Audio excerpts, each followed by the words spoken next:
خوف بھی، دھمکیاں بھی، مگر سچ پھر بھی۔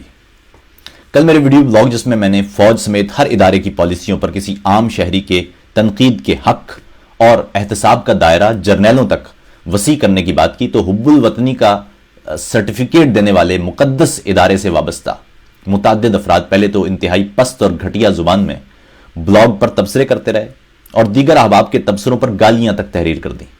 پھر ان میں سے کچھ نے مجھے ذاتی پیغامات بھیجے تاکہ خوف زدہ کیا جا سکے۔ یہاں اس پوری گفتگو کو آپ تک پہنچانے کا بنیادی مقصد صرف ایک ہے، اور وہ یہ کہ ہمیں معلوم ہو کہ ہم کس طرح سیاسی، عسکری اور مذہبی اشرافیہ کے جبڑوں میں پھنسے ہوئے ہیں، اور کوئی بھی شخص جو ہماری قوم کا لہو نوچنے والے ان گدھوں اور خون آشام چمگادڑوں کی بربریت پر بات کرتا ہے، کس طرح ان کے زر خرید ملازم ایسی آوازوں کے خلاف متحرک ہو جاتے ہیں۔ میرے لیے نہ یہ اشخاص اہم ہیں، نہ ان کے نام اور نہ ان کی وردی پر لگے سیاہ ستارے، جو ان افراد کے درمیان ایک دوسرے سے زیادہ عظیم ہونے کی دلیل تو ہو سکتے ہیں مگر کبھی روشن نہیں ہو سکتے۔ اور مزے کی بات یہ ہے کہ یہ پہلا موقع بھی نہیں کہ ایسے پیغامات سے میرا واسطہ پڑا ہے۔ مجھے سیاسی جماعتوں، فوج، خفیہ ادارے اور مذہبیوں اور کبھی کبھی تو لادین اور ملحد افراد کی پس زبان کے حامل پیغامات ملتے رہے، مگر یہ ضروری ہے کہ آپ کو بتایا جائے اور بتایا جاتا رہے۔ ان میں سے ایک شخص سے ہونے والی گفتگو کے کچھ اہم ٹکڑے میں آپ کی نظر کرتا ہوں۔ پہلے تو ان صاحب نے تبصروں پر اپنی گھٹیا زبان لکھنے کی معذرت کی اور کہا کہ کیا آپ سے بات ہو سکتی ہے؟ میں نے کہا فرمائیے۔ کہنے لگے فوج کے خلاف بولنے کے کتنے پیسے لیے ہیں آپ نے؟ میرا جواب تھا کہ ملازمت پیشہ آپ ہیں، میں نہیں۔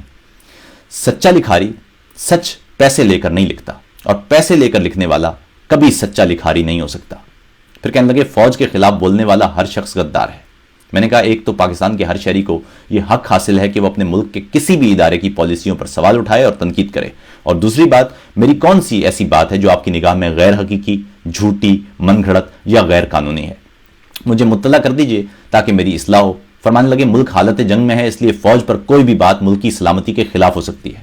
میں نے کہا بھائی صاحب، ملک تو پچھلی کئی دہائیوں سے حالت جنگ میں ہے، اور حالت جنگ میں بھی جرنیلوں کی بنائی ہوئی پالیسیوں کی وجہ سے ہے۔ دوسری بات، آپ دستور کے مطابق اپنا کام درست انداز سے کریں گے تو کوئی بھی آپ پر تنقید نہیں کرے گا۔ کہنے لگے یہ حب الوطنی کے خلاف ہے۔ میں نے کہا حب الوطنی یا غداری کے سرٹیفکیٹ اپنے پاس رکھیے، کیونکہ ملک توڑنے سے لے کر اپنے ملک کے شہریوں کے خلاف انہی کے خون پسینے سے حاصل کردہ گولی اور بندوق کے استعمال تک پاکستان کا نقصان عسکری پالیسیوں نے کیا ہے، نہ کہ عام شہریوں نے۔ کہنے لگے میں نے 4 گولیاں کھائی ہیں اپنے جسم پر، مجھے حب الوطنی نہ سکھائیے۔ میں نے کہا اگر آپ سپاہی ہیں اور آپ نے گولیاں ملک کی حفاظت کے دوران کھائی ہیں تو ظاہر ہے آپ قابل تکریم ہیں، اور میں نے آپ کی حب الوطنی پر سوال نہیں کیا بلکہ آپ کو اسناد دینے والی فیکٹری بند کرنے کا کہا ہے۔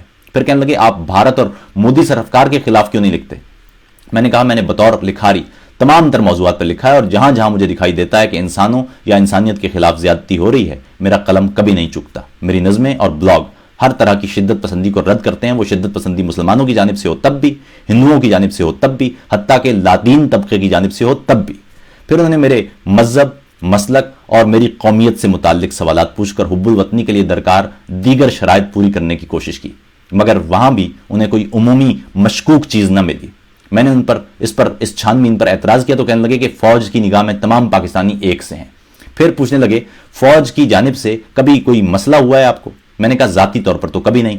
کہنے لگے فوج پر تنقید سے کبھی منع نہیں کیا گیا، اور پاکستان میں بہت سے افراد فوج پر تنقید کرتے ہیں۔ میں نے کہا بھائی صاحب میں نے تو تنقید بھی نہیں کی، صرف یہ کہا ہے کہ فوج کی غلط پالیسیوں پر تنقید ہو سکتی ہے۔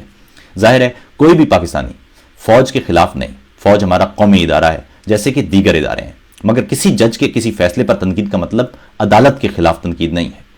اسی طرح ملک میں عسکری پالیسیوں اور جرنیلوں کے خلاف یا ان کی ٹھاٹ پاٹ پر تنقید کرنا فوج پر تنقید نہیں ہے۔ ہر ادارہ دستور کے نیچے ہے، اور دستور اور قوم بالا ہے۔ میں لکھاری ہوں، میرا کام اپنی قوم کو آئینہ دکھانا ہے۔ اگر آپ کی شکل آئینے میں بدصورت دکھائی دے رہی ہے تو آئینہ توڑنے کی بجائے منہ دھو کر چہرہ بہتر بنائیے۔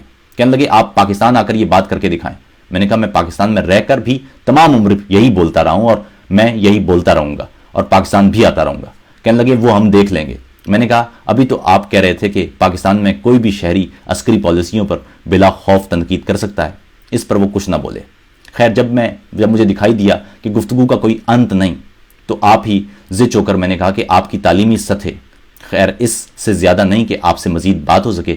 آئندہ تنقید کے لیے خود آنے کی بجائے وردی پر زیادہ سیاہ ستارے والے کسی بڑے افسر کو بھیجیے گا۔